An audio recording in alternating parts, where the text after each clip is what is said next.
Thank you, Marci. Again, make sure you check out her links down in the description below. Grab a copy of her book or listen to it on Audible. If you want to support the channel, we do have our Patreon. You get some behind the scenes footage and some first drafts of what I'm reading.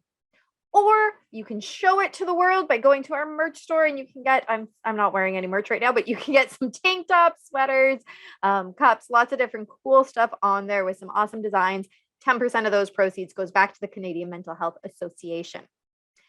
And remember, the only way to end the stigma of mental health is to speak openly and honestly. Bye. Hello, Marci. Welcome to the show. Hello. Thanks for having me.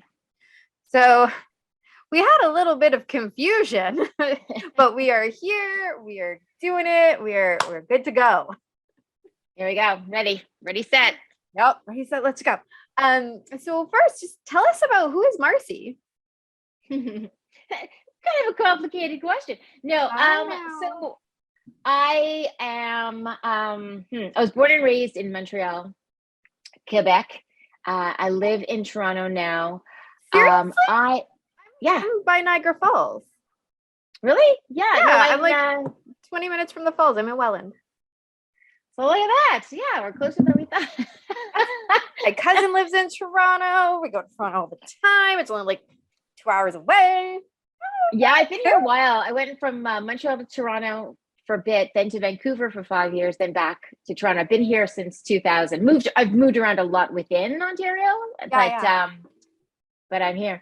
But so I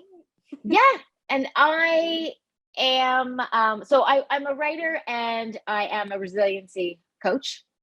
I've also been a body image advocate since 2008. I've always been very outspoken on the issues that I believed in, and I didn't plan on being a writer.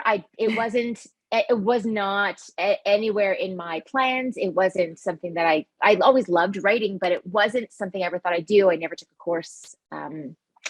But it was just, it was my way of expressing myself when I was younger, that and dancing. If I was feeling some kind of way and I needed to express it, I would either dance or write.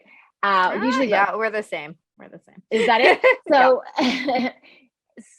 a few years ago, I decided I needed to write my story, and I didn't even know what to do, but I did, and it was the best decision I ever made. And then that led to me expanding my body image coaching with the resiliency coaching.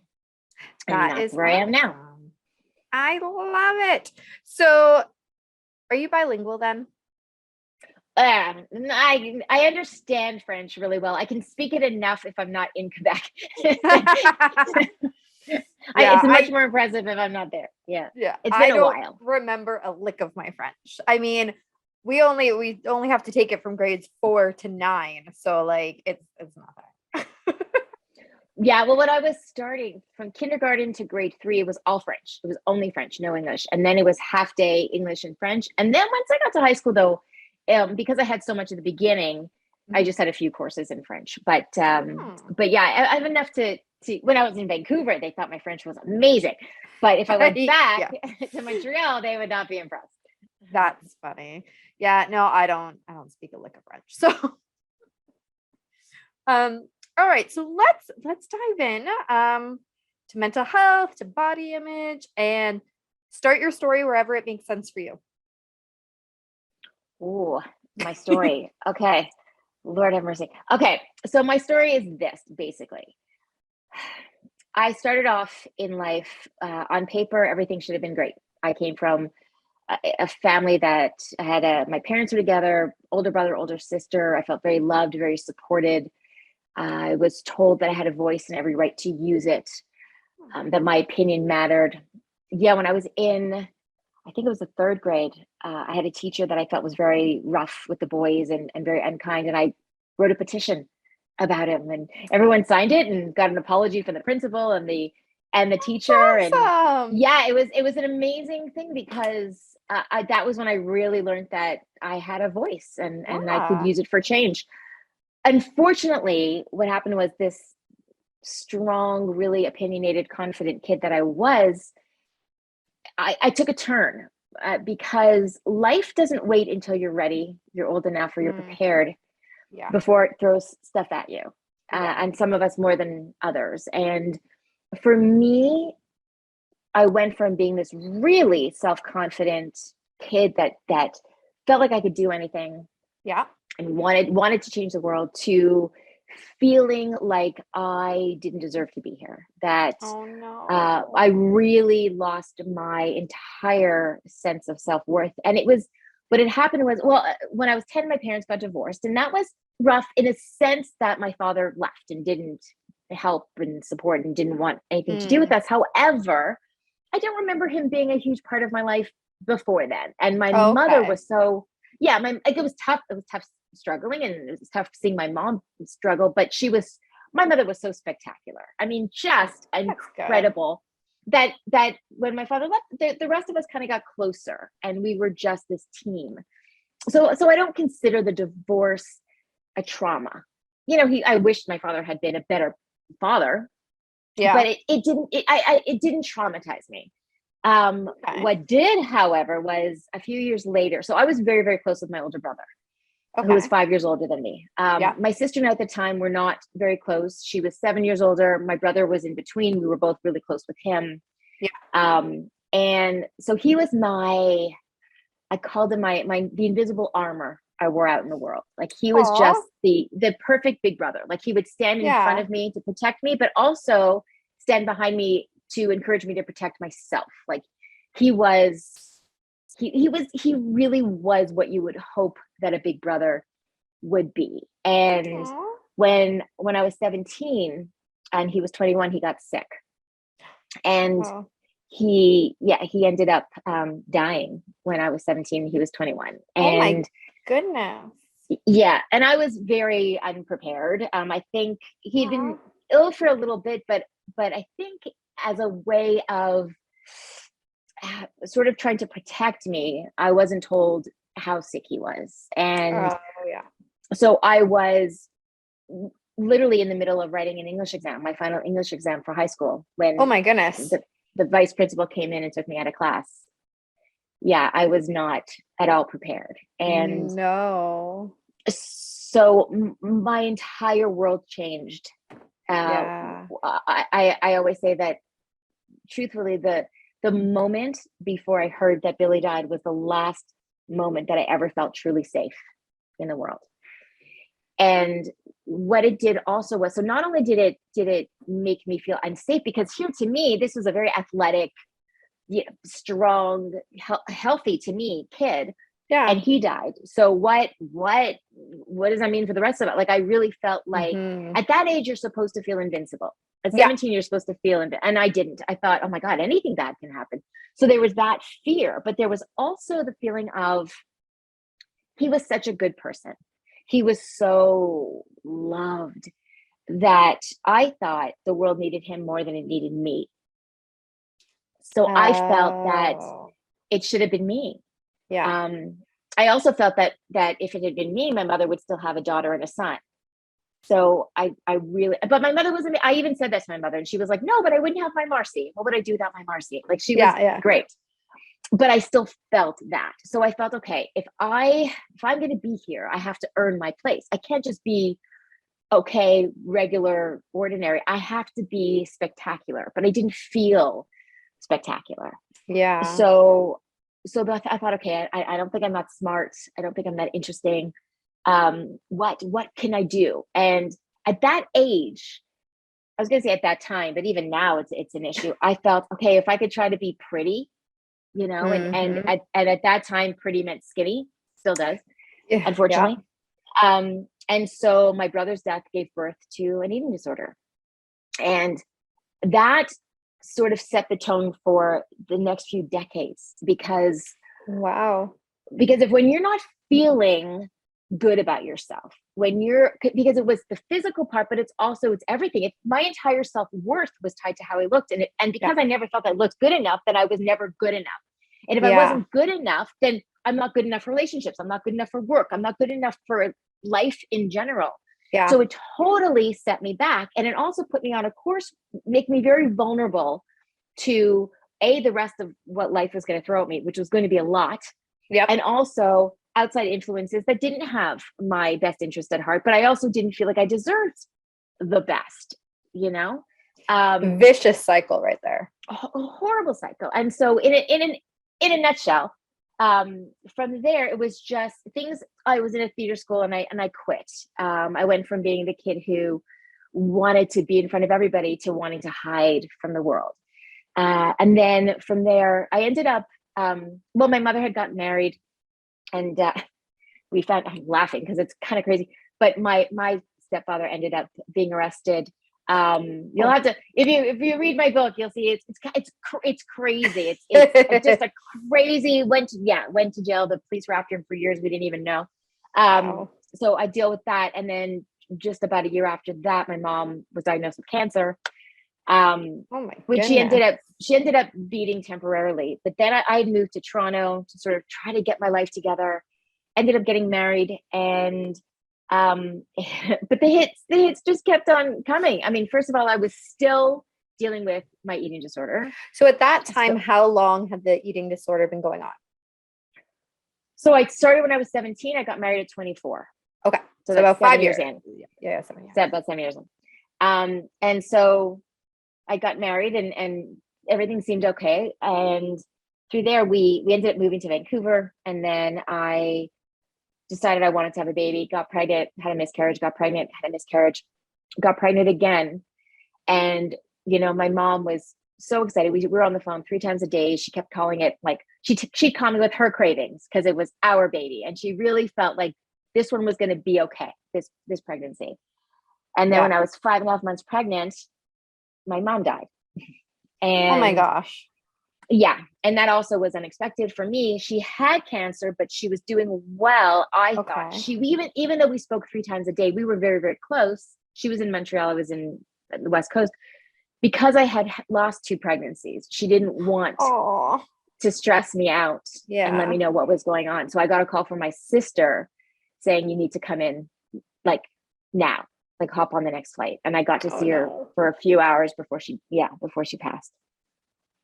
So again, I was completely unprepared, but I had to, because I had this baby that I was carrying, I couldn't give into my eating disorder at that time. Normally I would have either starved myself or been binge eating over it, and I couldn't.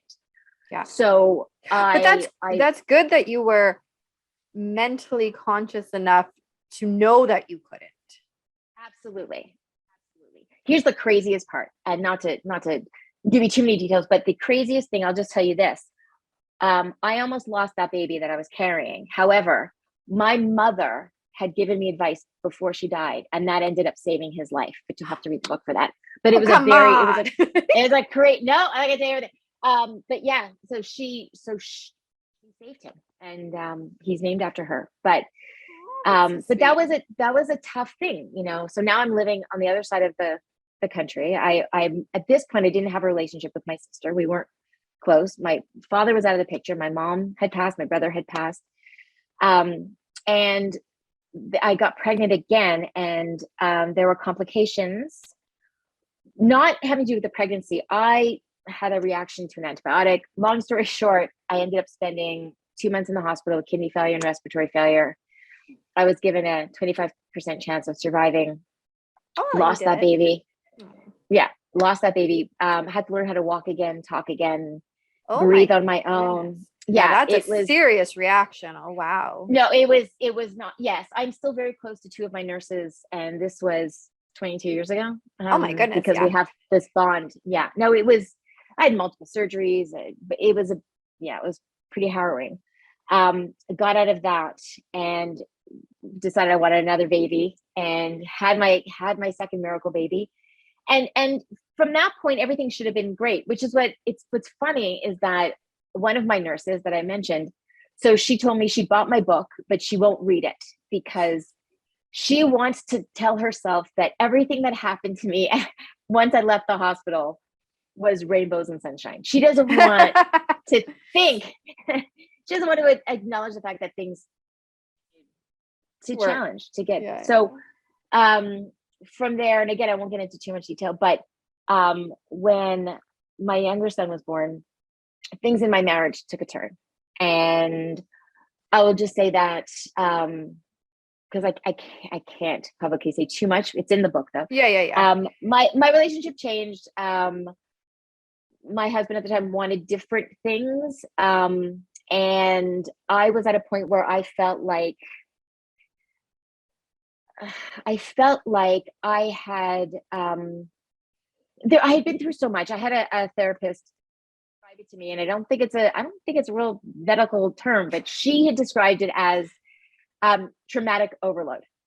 Okay. So I had been through so much trauma without getting a chance to breathe, one thing after another, that my brain said enough, you can't take anymore. So when my husband came to me and sort of wanted different things for the marriage, to stay together, but wanted to open up things sexually, I'll put it that way. Okay. At this, we discussed it before and I wasn't on board. Yeah. But I felt at this point that I didn't feel very loved. I didn't feel very protected. Yeah. And I felt like, well, if I can't be loved, and don't forget, I didn't have anyone else. My family was gone. So all I had was him. So if I did you have any like good close friends? Well, I had some older friends, but we were also living on opposite sides of the country. Okay. And I had 2 toddlers actually, no, that's not true. At this point, I was back in Toronto, but there was also, I was so out of my mind at that point too. I'm raising these 2 toddlers. And so some people knew what was kind of going on, but it was, it was, there were a lot of secrets. Yeah. Because I also didn't want, because we did end up opening things in our marriage. We did kind of go in a route that was not the healthiest for me. But I also was trying to keep secrets. I didn't want my kids to know. I didn't want anyone who knew my kids to know. We couldn't let family know. Like it was all holding a lot of secrets. And so but I had this split thing going on because I felt like I couldn't be loved, then maybe I could be desired. And again, I still had the eating disorder going on. The eating disorder was back hugely. So all I felt like I was good for was my body. So I sought validation from whoever paid me attention physically. On the other side of that, I had the most incredible mother. I had almost died. I wanted my kids to have the best life. I wanted every one of their memories to be amazing. I wanted them to feel so loved and so supported that I was split into these 2 people where I almost associated and started living this double life of being this as hands-on a mom as I could absolutely be, doing the scavenger hunts and taking them to the park for obstacle courses and writing letters to them every morning. They had a note and just really just wanting them to just feel loved. At the same time, feeling like, okay, I've got to sort of earn my place in another way, which is, okay, like I need to feel like somebody wants me. Yeah. So I would literally go for days without sleeping because I would, aside from the stuff I was doing with my husband at the time, I was also, I always say I went rogue because there was stuff we did together. And then I was become somewhat promiscuous outside the marriage, which he kind of knew. There was no cheating because he got rid of the line. And so once the line is gone, you can't. Then I also started stripping for a few months to make money. So then I would be with my kids all day, put them into bed, go to the club, dance, come home at 4:00 in the morning. I was bodybuilding at the time with a trainer. Oh my goodness. Okay, so hold on. You're bodybuilding and not eating? Yes, I was. So I wasn't getting big. I was tiny. And so I lost my cycle for a year. I was down. It was incredibly unhealthy. I think there were days where my kids would say to me, "Are you eating today, Mommy, or just watching?" Yeah, it was not, or point to my back and say, "Mommy's a dinosaur," because the bones of my spine were sticking out. Oh my gosh. So much. So, and I was probably the only dancer at the club who was not drinking. I didn't have a sip of alcohol the entire time. Well, that's probably a good thing. For sure. But it just shows how crazy my life was though, because I would be at the club and then, it's midnight, I have to take my protein shake. So I'd go into my locker and have my shake and then go back, get home at like 4:00 in the morning, have my trainer approved half a piece of baked chicken and some green beans, go to the gym, because I belong to two 24-hour gyms, go to the 24-hour gym, come home, and then take a shower, and then get my kids up. So there were a few days in a row where I just did not sleep. I went from mom mode to the vixen to back to mom mode. But you can only do that for so long. And that it really took me down some dangerous paths. I did stuff I regret. I carried a lot of shame. And one day I had a rude awakening where I realized that my behavior wasn't just hurting myself, because I kind of, at this point, I felt like I deserved bad things. Like I felt like I was a bad person doing bad things. And I would punish myself with more bad behavior, whether it was, I always say for me, I see a very big connection between food and sex.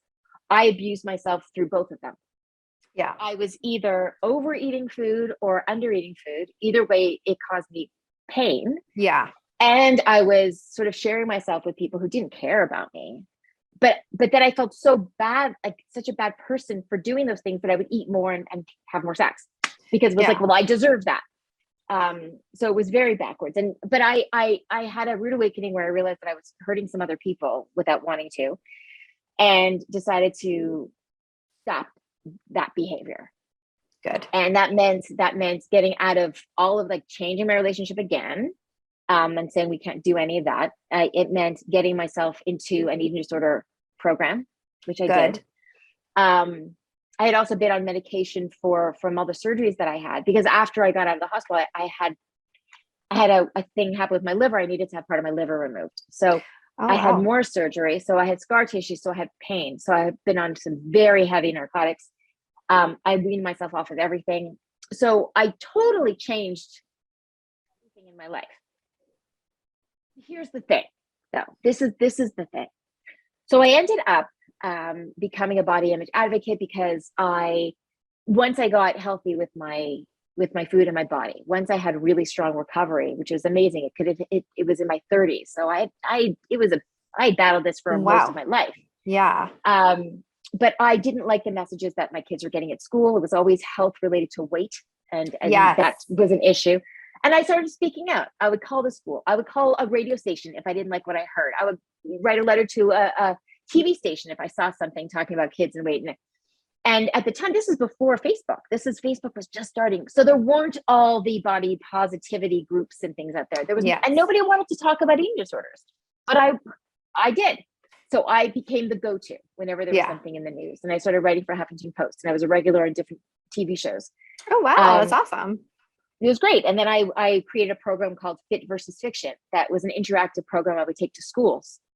Started with grade 4, and then I was asked to go and speak with first graders, because it was that young the kids were starting to deal with stuff.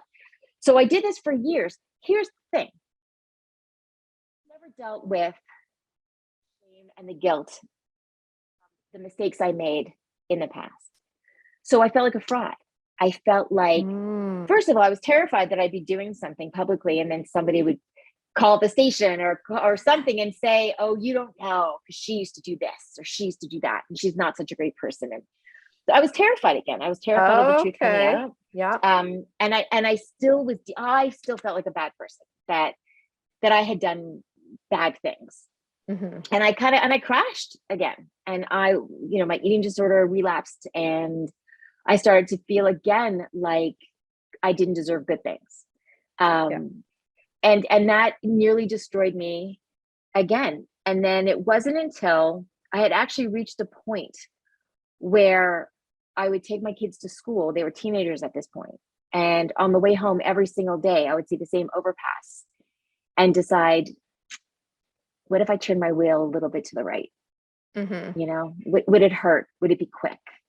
How much would they really miss me? Would they be better off without me? Yeah. And I did this for like every day for a year.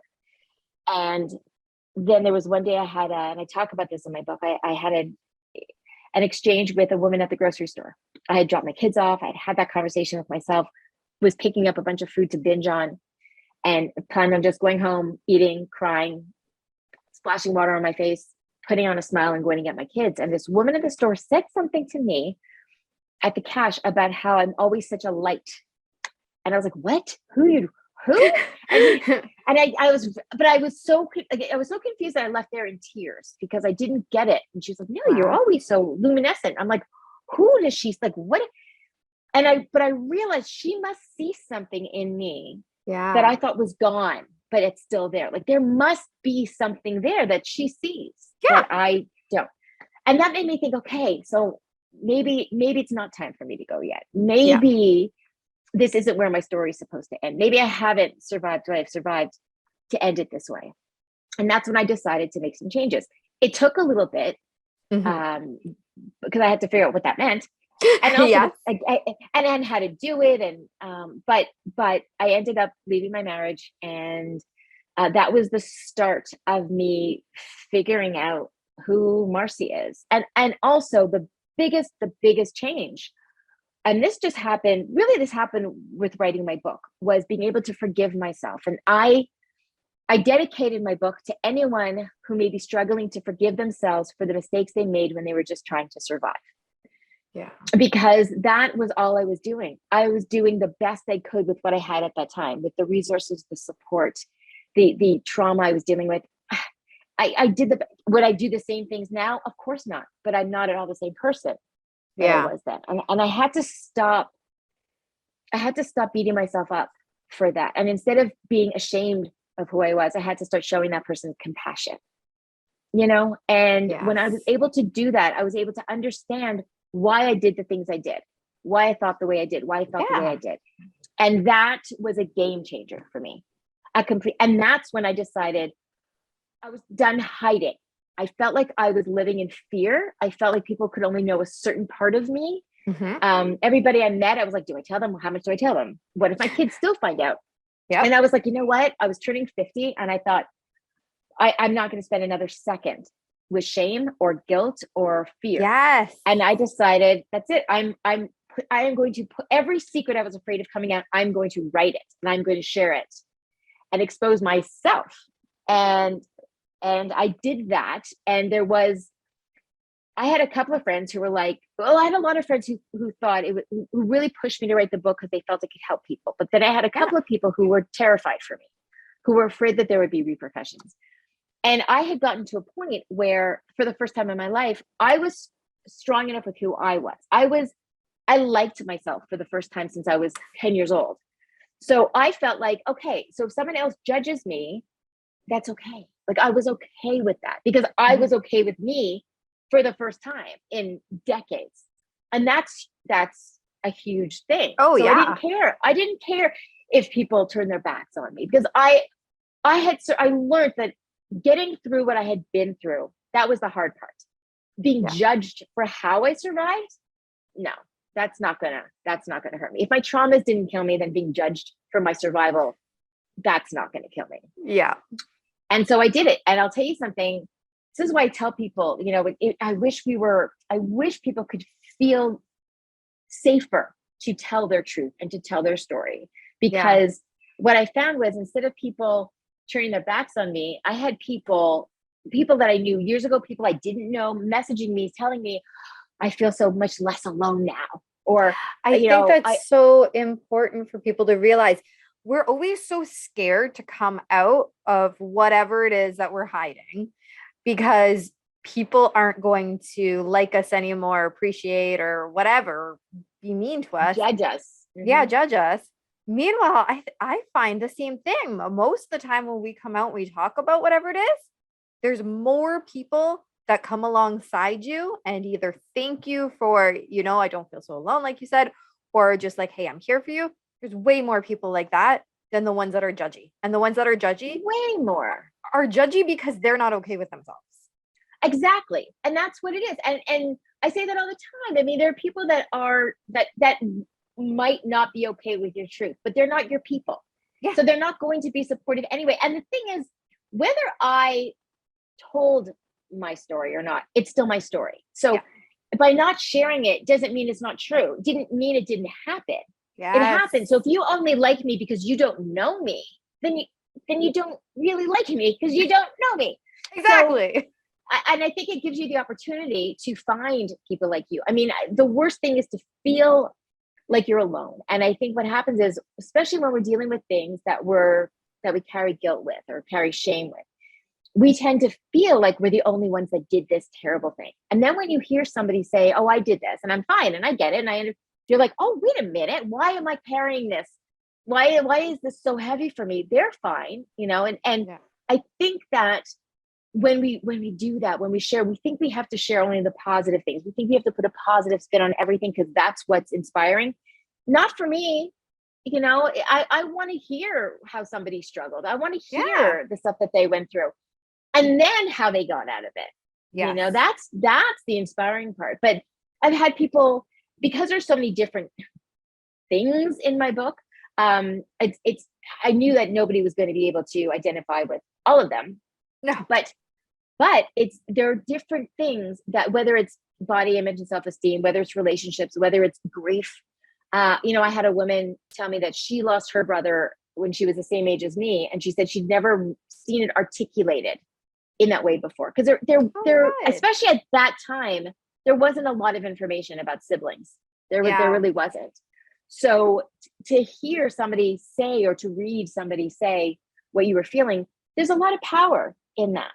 Yes, there is. And I think the more we speak out, the more empowering it is. And it can be scary and it's vulnerable. Listen, you write a book like mine called The Good Stripper, then, it makes you, like, I still find sometimes if I'm out and I meet somebody new and they're like, oh, what's your book called? I'm like, oh, I'm like, and there's more to it than that. You got to read the whole story, sometimes I'll just be like, oh, give me my name. You can Google me. It makes you vulnerable, but life made me vulnerable, and owning my life made me stronger. So I think there's something very liberating in writing it out. So I think everybody should write their story, even if they never publish it. I think you get a lot of clarity. Too. Yep. Yeah. It gives you clarity. When you see something on paper, when you get it out of your head and your chest and you put on paper, sometimes that's when you look at it and go, oh, wait, okay, I get that now. And that's, for me, that changed everything. Yeah, exactly. I totally agree with that. In fact, I was doing an interview earlier today and we got on the topic of write it down, even if you don't publish it. Heck, you could burn it if you want to, but just the act of writing it down, getting it out of your brain onto paper, that right there is very cathartic, very helpful for you. Huge. And it really did help me release a lot of the shame and the guilt. And what that did was, it was taking up so much space. It was taking up so much space. So with that gone, I was like, oh, okay, I have all this room now to discover who I am and what I want. Not what do I think other people expect of me, but what do I want from life? Who am I? Not who I've been trying to be, but who am I? And it frees up all that space and all that energy. And that, again, has been a huge adventure. And I'm glad that I didn't wait any longer, because waiting half a century is enough. Yeah, that's long enough. Yeah. All right. So that's a big story. And actually, I have a copy of Marci's book. I haven't read it yet, but it will be read soon. Actually, that's the one I was thinking about reading next. So there you go. There you go. Yeah. I'm curious to know what you'll have to say. So you can read it. And now I made it an audiobook so people can hear me, because I write like I speak. So yeah, I know, me too. Just like I'm sitting and talking to you. Yeah. I will warn you though, there are some people who said to me that it feels like, there are times that it feels like you're in my room, that you're reading my diary, that you're listening to things that maybe you shouldn't. But yeah, it's I decided go big or go home. Yeah. If I was going to tell it, I was going to tell it, and I don't hold back. So there you go. I love that. So what is your greatest tip or greatest coping strategy that you can share with the listeners and viewers on your eating disorder specifically? On my eating disorder. Well, here's the thing. Okay. I think when it comes to eating disorders, I will counsel people and I help people with specific things, but I want to say this. As much as I wanted to get better at different times in my life, I absolutely needed professional help. Like, I needed a program. And I would say this, there were times when I had the right program possibly, but I wasn't ready, or I was ready. It wasn't the right program. So if you find something and it doesn't suit your needs, don't stop looking. But I needed to go to a program because my brain was never going to make me healthy. Like my brain is disordered when it comes to food and body image. So there was no way that I could do it on my own. So I don't even want to pretend to give out this amazing insight without saying this is not that something. is amazing insight. Being able to identify that you can't do it on your own is amazing insight. You can't. And here's what's really important too. I think what holds people back from getting help is that this is something where I know that I felt there's a shame around it in the sense of, well, I'm worrying about how I look, but there's like this happening in the world and this happening in the world. And there are people with so much bigger problems that they're dealing with. And here I am worrying because the scale said I was 5 pounds heavier. And that keeps us from getting healthy because we don't think that it's a big deal. It is a big deal. And we have every right to be healthy. And we have to separate. It's a huge deal. I mean, and people, I remember when I started doing my workshops, I remember somebody saying to me, I don't know why you talk to kids. It's not such a big deal. We all complain about our weight. I'm like, but that's why it's a big deal, because we all complain about our weight so much that it becomes white noise. You think it's the way that we're supposed to live. It's not the way we're supposed to live. And this isn't a small thing. This, like I said, if I had felt good about myself, my whole life would have been different. So it's a big, big deal. And you shouldn't let any kind of guilt or shame keep you from getting the help that you deserve. The other thing is, which is why a lot of people wouldn't talk way back when about eating disorders. It's not glamorous, and people think that eating disorders are bad, so I'm bad. Eating disorders are gross, so I'm gross. No, they're completely different things. Eating disorders are horrible, but we're not horrible people for battling them at all. At all. Yeah. In fact, a lot of people who battle eating disorders are perfectionists, are people who are really successful in a lot of ways. So it's definitely not anything about who we are. So it's very important to separate that. But that's the thing, it's absolutely get help. Do not minimize what you're going through. Do not diminish it, but also note that it is possible to get help. It's hard to believe that because you get the negative messages from the media, from social media, from everywhere, society constantly. It seems like it's impossible to get away from, but I promise you, as somebody who battled it for decades, I mean, when I went into my program, they said I was one of the worst cases because my age and the fact that I had been there so long. And I have very strong recovery that I'm very grateful for. So it is possible. It's possible and it's worth it. And I don't think we can say anything better than that. So you've already told us the name, The Good Stripper. Where do people pick up the book? Okay, so the book is The Good Stripper, a soccer mom's memoir of lies, loss, and lap dances. Yeah. You can get it through Amazon in paperback or Kindle, through Audibles for the audiobook. Or you can just go to thegoodstripper.com and then it has access to all of those sites. Okay.